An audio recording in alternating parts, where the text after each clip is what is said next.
The other day, my wife and I were talking about what upgrades do we want to do to our van after our last really long road trip, or things that we want to change and kind of make better. One thing that we did find is that after being on the road for 8 or 10 hours, and like on our last trip, we were doing a lot of hiking, doing a couple little kayaking trips. But when we got to our final destination, we knew we weren't going to have RV hookups. So we're like, well, it would be kind of nice if while we were driving, we could turn on a water heater and heat up our water so we could take a nice hot shower when we got to our destination, even if we weren't going to be on generator or on shore power. So I did a little research and I found out that they do make a conversion kit, and it's called the Hott Rod. So let's check it out and get it installed. All right, so here's the kit we got. It's called the Hott Rod, and what this does is it actually takes your propane water heater and switches it over to electric. So it comes with everything that you see here. So this is everything that comes. It has thermostat, the wiring, the probe here, which is the heater probe, and a couple adapters. A couple other things I bought, I just figure since, well, I'm working on it, I might as well do it, is I got a new pressure relief valve, and I got a water heater tank rinsing valve. So I guess you can take this and shove it inside the water heater to clean it. So I figure, well, if we're gonna do this, let's go ahead and service it before the summertime. Might as well just replace that relief valve since we're already gonna be in there. So let's go ahead and get outside, kind of see what we're gonna be working with, and see where we're gonna get this installed on the tank. So here's the water heater we have right now. Now we know this one doesn't work, but I don't want to destroy any of this because down the road it might be kind of nice that I could run both. I can run electric or gas. Just right now for the summertime, we just want to be able to have it. So looks like what I have to do is I have to remove this old anode here, pull this out, which will also drain it. And you can tell from the looks of this old relief valve, it's seen better days. Looks a little rusty, so it probably wouldn't hurt just to replace it. That's what I went ahead and ordered a new one. So the tank sits directly on the other side of this. Now this has a 6-gallon tank. So now let's go back inside the camper van, see what we have and how much access we actually have to that tank till we can get the insulation cut where we can install a thermostat. All right, so our water tank is in the back here, and it's in this little closet in the bathroom.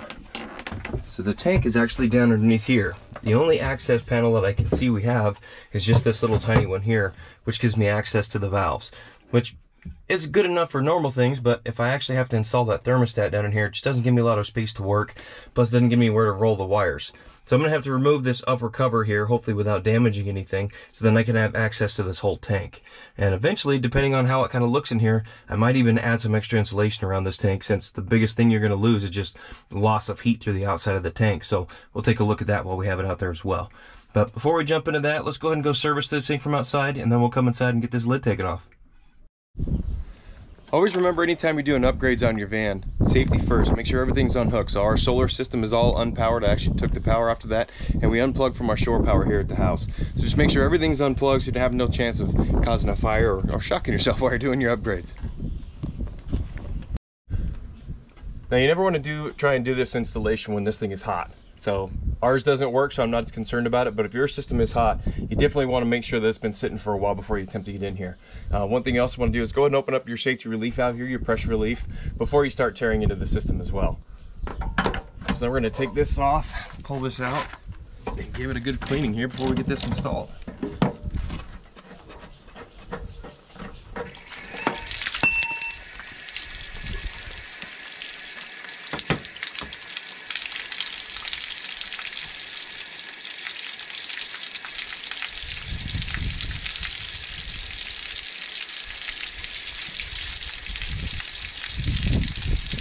Now luckily for me, this water actually doesn't really look that bad. And if you actually look at the anode here, it really doesn't look that bad either. Now I'm going to keep a hold of this, just like I said, so eventually down the road we can go ahead and keep this and convert it back to gas and electric if we really need to. So never going to throw stuff away, I always keep a hold of things.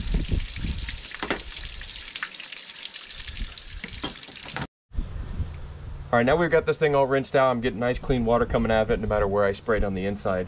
So what we're gonna do now, before we install the heater and the pressure relief valve, is I wanna go inside and get access to the whole top of that tank, because I need to drill a hole up here inside of this so I can run the wires through, but I wanna make sure I can see what I'm doing from the inside. So let's go inside and get that upper board removed, and then get ourselves some better access.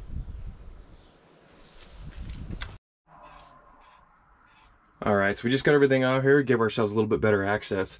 So what I'm gonna do now is I'm gonna go on the outside and we're gonna drill a 1/2-inch hole in the top of the sheet metal right here in the corner. I'm gonna try to come at an angle this way to just kind of make sure that we don't hit the tank, keep it away from everything.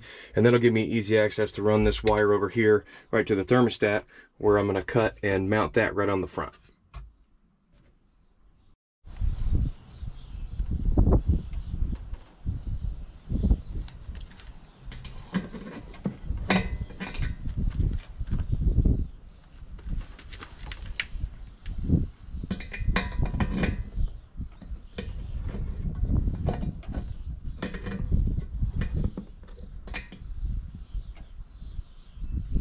Alright, so here's we run into our first snag.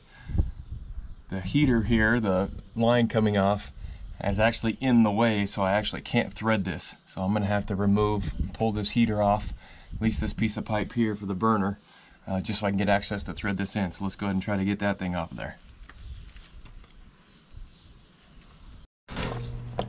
Okay, now to protect these wires, what I'm going to end up doing here is I just got that little plastic kind of sheathing.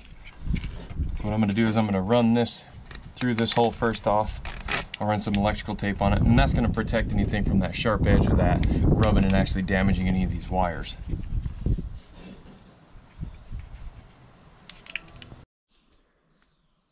Okay, so I figured out where I'm going to mount this on the tank. Now we're going to wire it together. They came with really good directions, pretty self-explanatory. So I'm going to get this installed, I'm going to get it wired, and then we're going to get the power supply run. I got a little twist that I'm going to do for that, so let's just get this out of the way so we can focus on getting it wired in. Okay, so now we've got it wired up. Everything's all installed there. I don't want to tug on it too much because I just put the adhesive on. So what we need to do now is we need to run the power cord from here underneath this floor and then back up here behind to my power supply, which is down underneath. Now the one thing I do have is you can kind of see this outlet here. This is actually powered from my inverter coming off of my batteries, and then my regular standard converter is in here. So what I want to do is I actually have a three-way switch so that it's actually going to be able to switch between power coming from the inverter or power coming from shore power.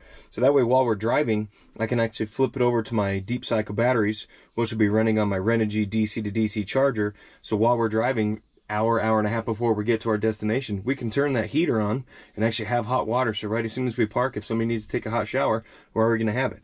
So now I'm going to have to get this all taken out, drug out of the way, and then let's fish some wires through. Alright, so now we're getting ready to put the power supply in for this hot rod, and I'm kind of thinking that I'm going to plan ahead because I know that I want to upgrade this charger and this converter here later on, and I know that the new converters actually come with pre-wired for just a regular outlet. So I'm kind of planning ahead, so I'm figuring what I'm going to do is I'm going to go ahead and wire up an outlet. You can see my blue box back in here.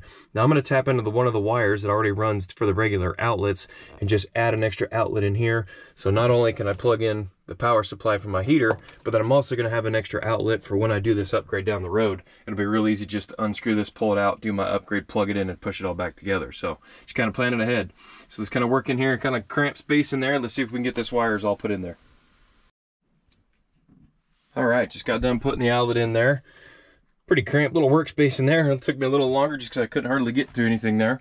Now I'm not an electrician, so to make sure I got this done right, I have one of these little outlet testers. So if these two lights come on, then I know I've got it wired good, then I know I'm good to go from there. So then I can plug in the heater and we can test it. So let's keep our fingers crossed.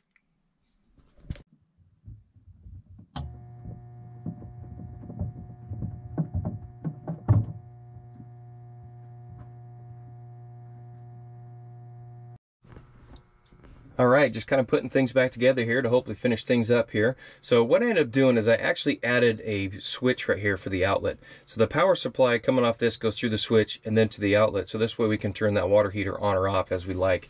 Don't need it running all the time, especially if we're just going to be parking the van. We can just turn that off. So if we look back in here,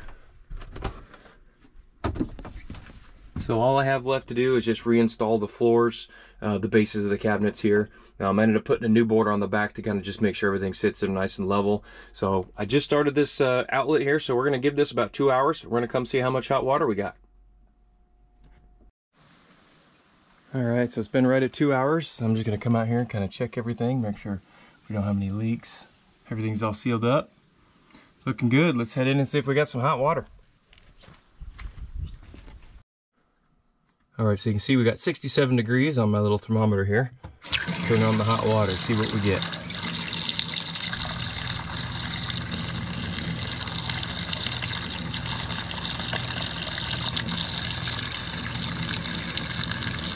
Oh, look at that, warming up pretty quick. See where we end up here.